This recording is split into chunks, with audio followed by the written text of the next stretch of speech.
All right, guys, it's time for NFP. It feels like we've waited for an event that has this weight to it for quite a while now. You know, the reason why I think this particular NFP print will be probably one of the more important ones we've had so far this year is just because of two things. Firstly, the Fed's recent communication, where we've noted that they have noticeably shifted more concerned about the labor market. We've had the likes of Powell, the likes of Cook, the likes of Goolsbee, Daly, all of them coming out saying that, hey, you know, we're noticing warning signs in the labor market. It's still strong, but it's not as strong as it used to be. And there was a very important thing that Fed Chair Powell told us last time around. He told us at the press conference that if we see unemployment more than we forecast, we would view that as an unexpected weakening.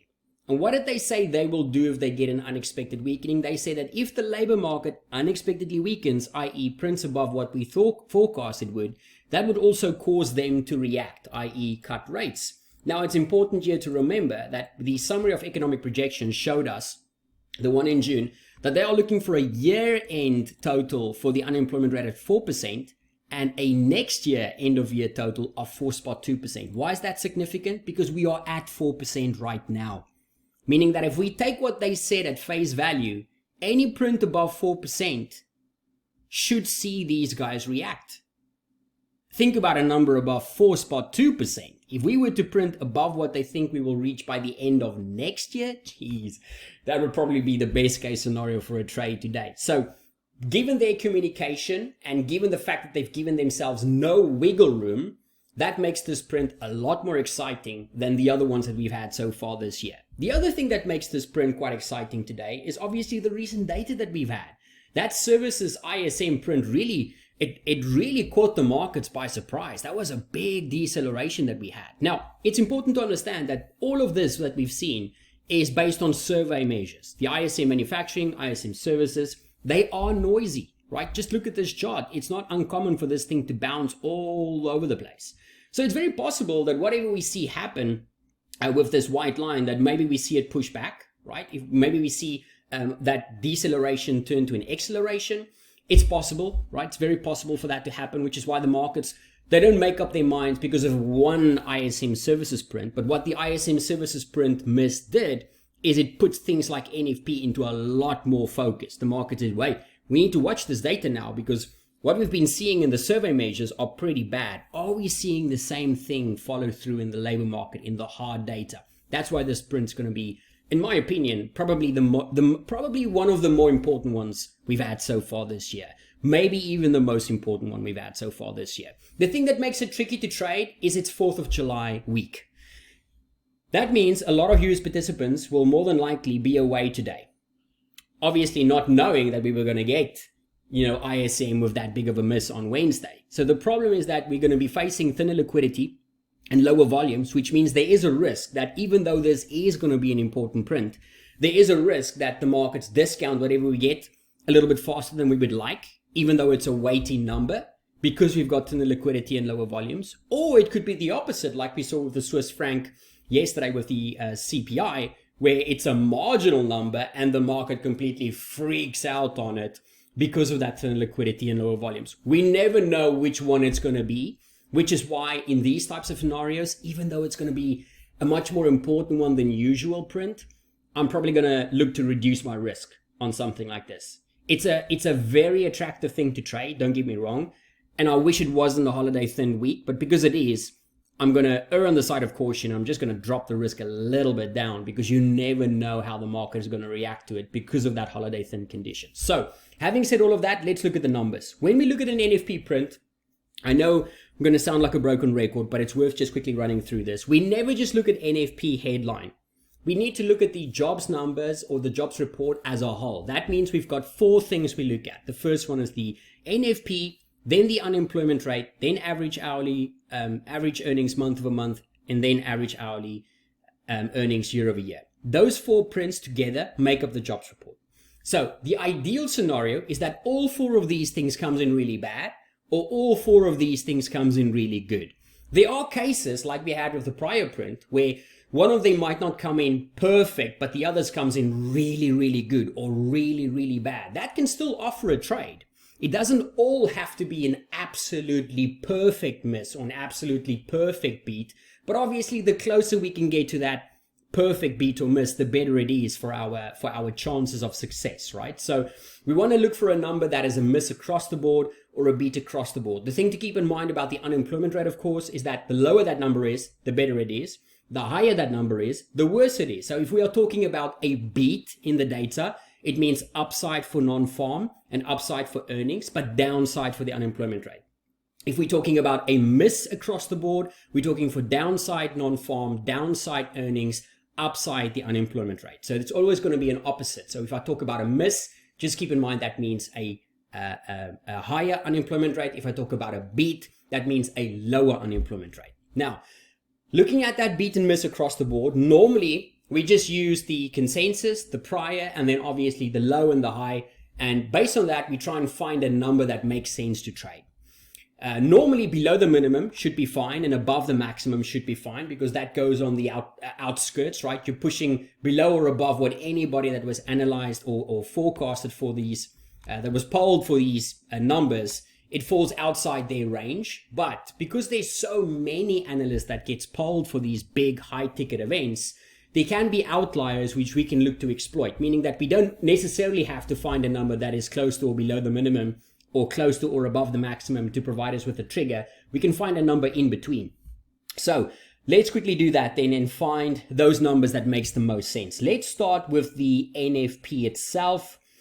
Now, looking at the forecast distribution for NFP, we can see here that, let me just quickly reduce this chart. Here we go. We can see that the bulk of analysts are sitting between 170 and about 230. That means that anything below 260 or anything above about 240 will already be a big surprise for everybody that was polled for this.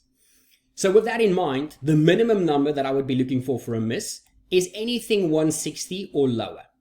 However, and having said that, 160 would be fine based on the forecast distribution. Keep in mind that for all of these prints today, I'll be looking for a much bigger number for a beat compared to what we are looking for a miss. Just because that a miss feeds in far more simply to the recent sentiment that we've had. After all of the data, after all of the Fed commentary, a miss will be the more, it fits in with the narrative and the sentiment a lot easier. I think a miss will create a much bigger reaction as a result compared to a beat, which means that for a beat, we'll be looking for much stronger numbers compared to what we would for a miss.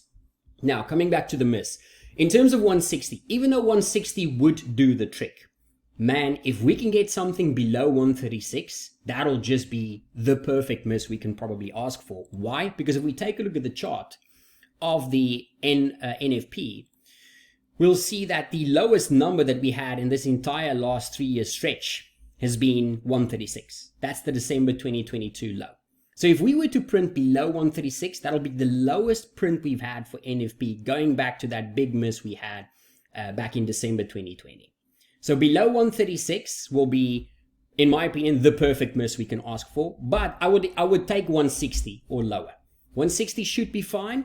But I mean, if we can get below 136, just absolutely perfect as a miss, in my opinion. For a beat, keeping it simple, a number above 272. Why? That is, firstly, it's above the market's maximum expectation, which is 250. But it's also above the prior. I want to see a number that's above that.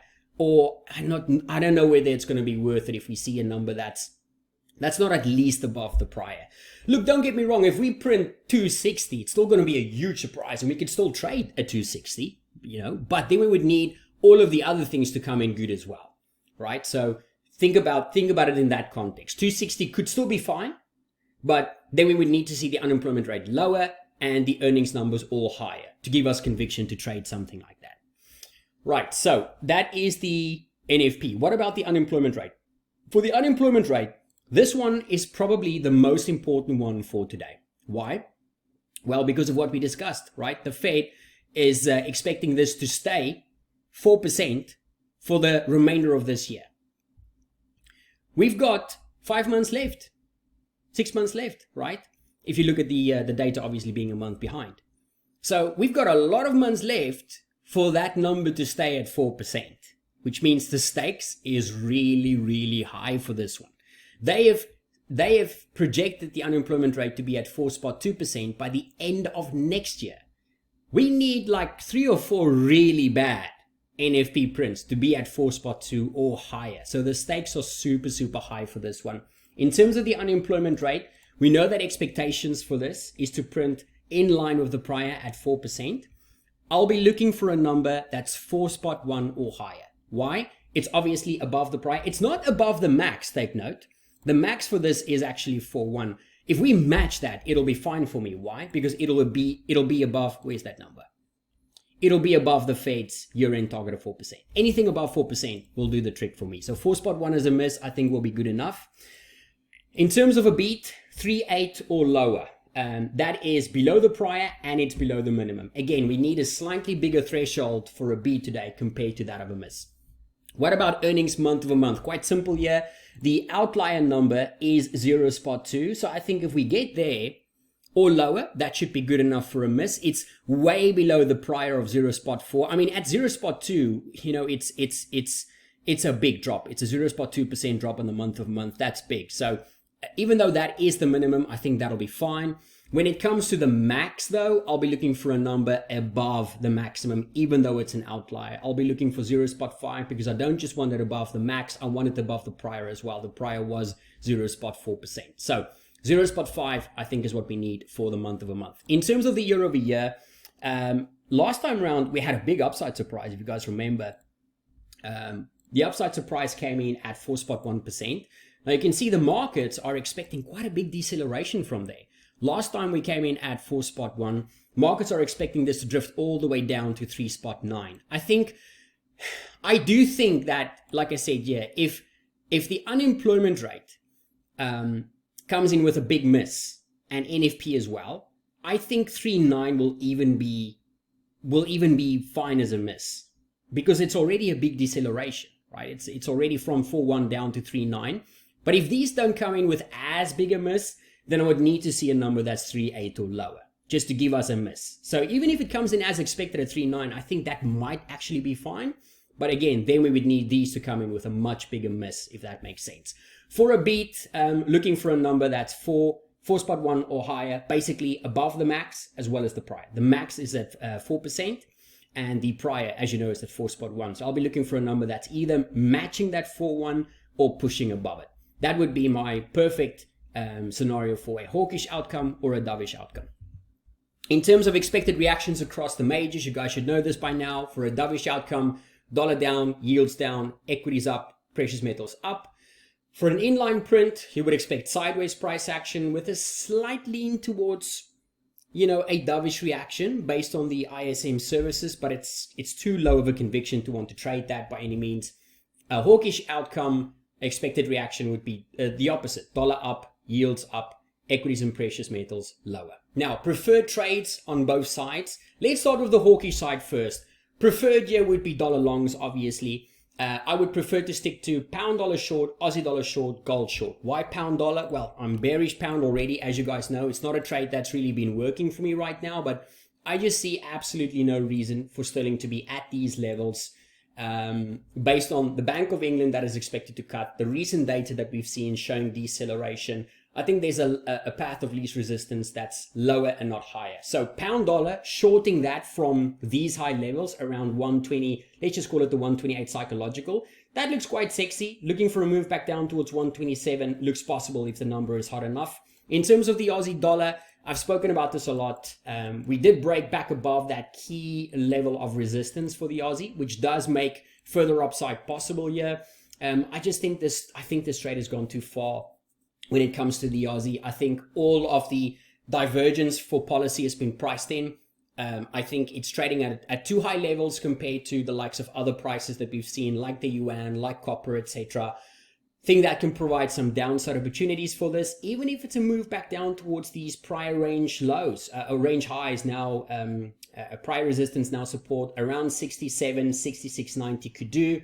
If we break back within that range, we could potentially target something even lower, but that'll be something worth looking at. When it comes to gold, I think at these levels, especially with positioning where it is, if we just quickly take a look at positioning, massively stretched on the long side, as you guys know. If we get a really strong number that forces the dollar back up, that forces yields back up, I think, you know, trading something like gold short makes a lot of sense. In terms of levels to aim for, we've got the implied vol low matching up nicely to these prior levels of resistance around that 2340. So that'll be a first area to target. And then below that, we've got a next key series of prior support coming in around that 2320. So 2340, 2320 looks like possible areas. If all of these fails, then obviously 2300 looks like the next key stop.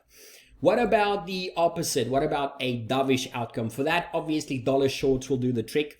If your broker allows it, probably dollar index shorts might be the simplest way to express that with. You get a nice mix of everything there. You're obviously going to be weighted towards the euro, which is important, but you get a little bit of euro exposure, pound exposure, yen, Swiss, some antipodean as well. So dollar index shorts could make sense on that front. And I think looking for a number back down towards the 200-day moving average around the 104.50 makes a lot of sense. If we fail that, then obviously these series of lows coming in around that 104, 104.20 would be the next key area to aim for. If you can't trade something like the dollar index, then I quite like dollar CAD shorts if the Canadian data is a beat. Euro dollar longs, dollar yen shorts. We spoke about the dollar yen quite a lot yesterday. We don't need the BOJ to shift hawkish to push this lower.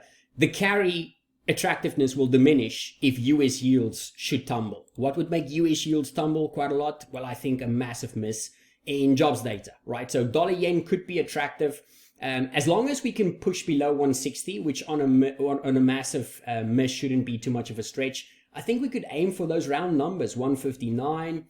50, 159, 158.50, 158. I mean, all of these are key levels. We've got a lot to aim for here. Lots of targets that we can use. Let's see where we are tracking with our second and third standard deviation lows. Very close to those levels, right on top of 159.50, very close to 158.50. So that makes sense for possible moves lower. What about euro dollar? I mean, we're already up quite a bit, which does bring back memories of Wednesday, where we had a very marginal reaction to ISM services, which was frustrating. But we're coming up close towards that 108.50, also coinciding with the implied vol level. We've got the 108.80 coming up around the next key level of resistance. So those two areas I think would make the most sense for possible profit taking. And then obviously dollar CAD, if the Canadian data comes in super hot, we are trading at a key level of support here around the 136. So I mean, below that, we've got implied vol low coming in at 135. Let's just call it 135.70-ish. Below that, I mean, could even look for a move back down towards 135. That would be a big move, but there's not a lot stopping us from getting there from a support point of view. So that is also something considering, especially if the Canadian data comes in nice and hot. So that is a preview for NFP. As always, this is a volatile sucker. If it's your first time trading something like that, don't feel pressure to trade it just because we will. This thing can ruin you if you don't follow the plan, if you don't follow risk management. Be careful, right? It's a reason why there's a reason why only a select amount of participants trade these types of events, because the volatility can really get to you. If you don't know what you're doing, maybe use it as a learning experience. Look at how the markets react first. Don't feel pressure to trade it just because we will. There's no need to lose money on something like this if you don't know what you're doing. Then just look at it, use it as a learning experience. Just be careful out there, because this thing, especially today, it can create a lot of volatility. So be ready.